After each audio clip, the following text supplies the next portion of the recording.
Well, name, image, and likeness to me is a great concept for players. Players have always been allowed to work. This is just a different opportunity for them to make money by working and using their own name, image, and likeness, whether it's signing autographs, whether it's doing commercials or ads for some company or whatever. So there's nothing wrong with that. And I told our players when this whole thing started to get agents, get representation, and so you create opportunities for yourself. And our players last year created $3 million worth of opportunity for themselves by doing it the right way. And I have no problem with that, and nobody had a problem on our team with that because the guys that got the money earned it. Now, there were only 25 guys on our team that had the opportunity to earn money. The issue and the problem with name, image, and likeness is coaches trying to create an advantage for themselves. I went out and said, okay, how could we use this to our advantage? They created what's called a collective.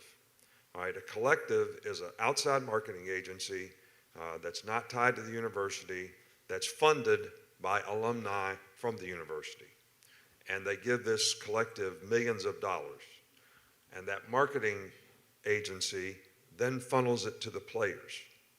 All right, and the coach actually knows how much money's in the collective, so he knows how much he can promise every player.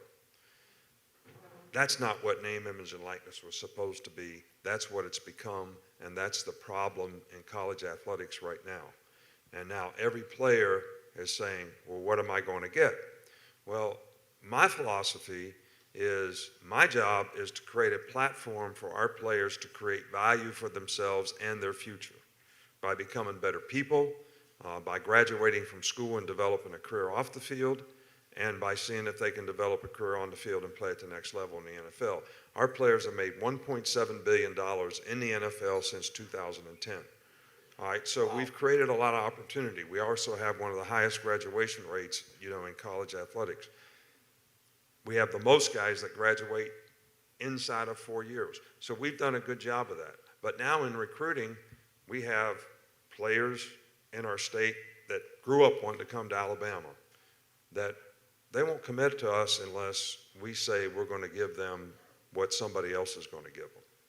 And my theory on that is everything that we've done in college athletics has always been equal. Your scholarship is equal. They get equal Alston money. They get equal cost of attendance. They get equal academic support. They get equal medical attention. Everything has always been equal. So I told our players, I said, we're going to have a collective, but everybody's going to get the same amount of opportunity from that collective. Now, you can go earn however much you want. And I tell the recruits the same thing, because our job is not to buy you to come to school here. And I don't know how you manage your locker room, and I don't know if this is a sustainable model, because one of you folks are going to give some player that comes to our school a bunch of money to come to our school.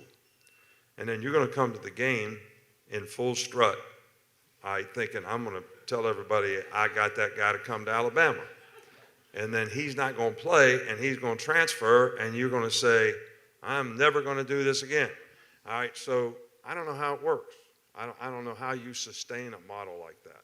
Now, I know that we're going to lose recruits because somebody else is going to be willing to pay them more. But name, image, and likeness is something that's here. And I think the more supporters that we have for the University of Alabama in all sports, that are willing to sponsor players, whatever you want to call it, use them in your business to help your business, that's going to help our programs. The thing that I fear is at some point in time, they're just going to say we're going to have to pay players. If we start paying players, we're going to have to eliminate sports. All right, and this is all bad for college sports. I mean, we probably have, 450 people on scholarship at Alabama, whether they're women's tennis players, women's softball players, golfers, baseball players, non-revenue sports that have for years and years and years been able to create a better life for themselves because they've been able to get scholarships and participate in college athletics. That's what college athletics is supposed to be. It's not supposed to be something where people come and make money. And you make a decision about where you go to school based on how much money you're going to make.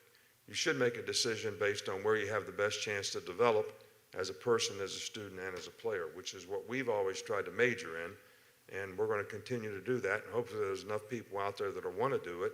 But I know the consequence is going to be difficult for the people who are spending tons of money to get players.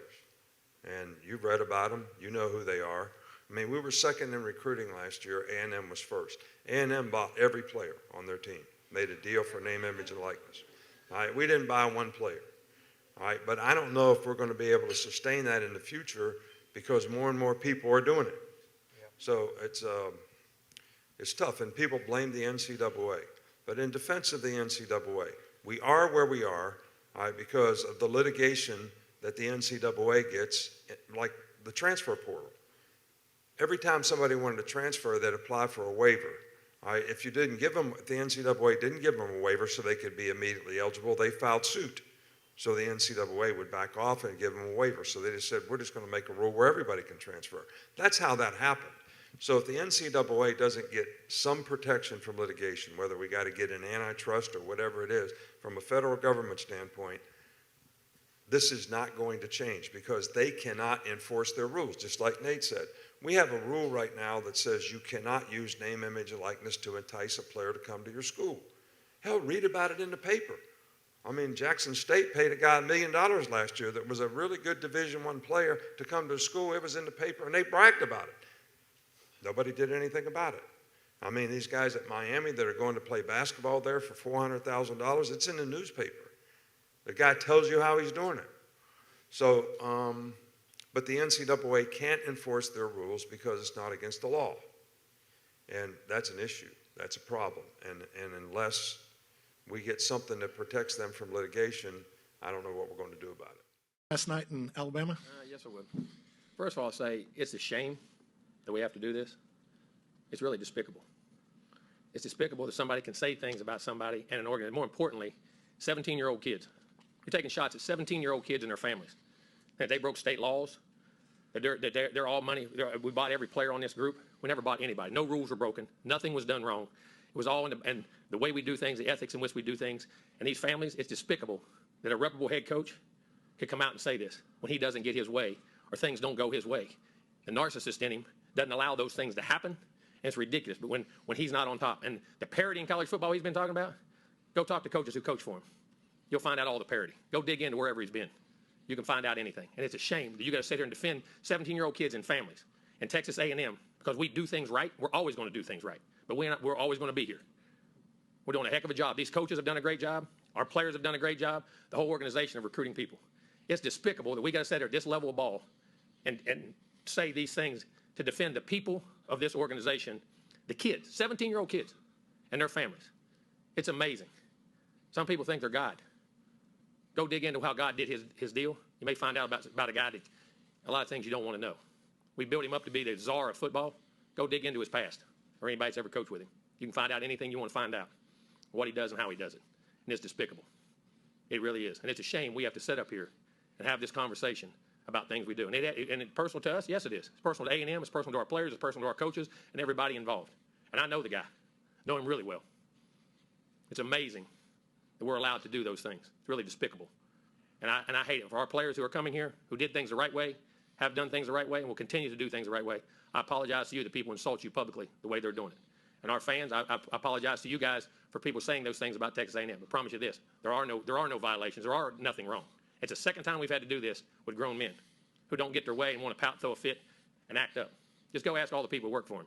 You'll know exactly what he's about. I always said this. My dad always told me this. When people show you who they are, believe them. He's showing you who he is. Questions? To the left, Olin. A couple of things, Jimbo. First of all, have you had any contact with Nick since? No. Oh, he's called. You just didn't take the call? Not going to. We're done. And he shows you who he is. And then I just wanted to. He's the greatest ever, huh? And then I just wanted. You got all the advantages. It's easy. And I just wanted to just put it point blank. So, no players in your. You're saying that no players in There's the no bylaws of anything we ever or? promised, done anything that goes against the laws of the state of Texas, and it's insulting to say a 17-year-old and his family broke laws. No. Down front, Brent. y'all have both spoken so highly of each other in the past in terms of what y'all have done in your previous relationship. So how disappointing was it to hear that from him, you know, in terms of, you know, a mentor type to you It's as well? discipline. No, it wasn't. No, listen, you coach with people like Bobby Bowden and learn how to do things. You coach with other people and learn how not to do things. There's a reason people don't go.